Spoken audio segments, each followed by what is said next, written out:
ഈ പരിശുദ്ധ ഹജ്ജ് കർമ്മത്തിന് വേണ്ടി സംസ്ഥാനത്തു നിന്നുള്ള ആദ്യ തീർത്ഥാടക സംഘം ജിദ്ദയിലെത്തിയിരിക്കുകയാണ്. ഇന്ന് പുലർച്ചെയാണ് 166 പേരടങ്ങുന്ന സംഘം പുണ്യഭൂമിയിലെത്തിയത്. സംസ്ഥാന ഹജ്ജ് കമ്മിറ്റി മുഖേന ഇത്തവണ 17,883 പേരാണ് ഹജ്ജ് യാത്രയ്ക്ക് ഒരുങ്ങുന്നത്. കരിപ്പൂരിൽ നിന്നും ഇന്ന് പുലർച്ചെ 12:05 ആദ്യ വിമാനം പുറപ്പെട്ടത്. 80 പുരുഷന്മാരും 86 സ്ത്രീകളും ഉൾപ്പെടെ 166 പേരടങ്ങുന്നതാണ് ആദ്യ തീർത്ഥാടക സംഘം. ആദ്യ യാത്രാ സംഘത്തെ മലപ്പുറം ജില്ലാ collector VR Vinod flag off ചെയ്തു.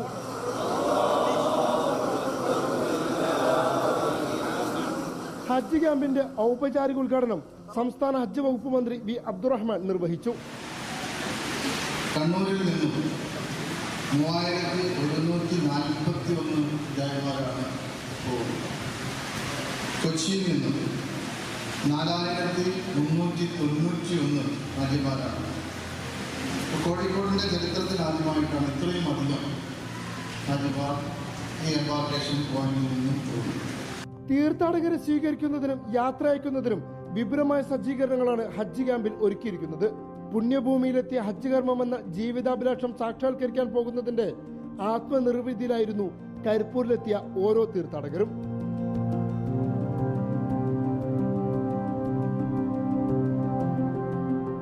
ജീവിതത്തിൽ ആദ്യമായി മക്കത്തെത്തുക എന്നുള്ള ഒരു സാക്ഷാത്കാരമാണ് പൂർത്തീകരിക്കപ്പെടുന്നത്. വളരെ സന്തോഷമുണ്ട്. ഞങ്ങളുടെ എല്ലാ പ്രാർത്ഥനയും നിങ്ങൾക്കെല്ലാവർക്കുണ്ട്. അതുപോലെ നിങ്ങളെല്ലാവരും ഞങ്ങൾക്ക് വേണ്ടി പ്രാർത്ഥിക്കണം. Thank you very much. അൽഹംദുലില്ലാഹ്, സന്തോഷമുണ്ട്. അപേക്ഷ ആദ്യത്തെ പ്ലെയിനിന് പോകാനുള്ള അവസരം കിട്ടണമെന്ന് പറഞ്ഞ അപേക്ഷ കൊടുത്തിരുന്നു. അൽഹംദുലില്ലാഹ്, ഗവൺമെന്റ് സ്വീകരിച്ച ഒരു സന്തോഷമുണ്ട്.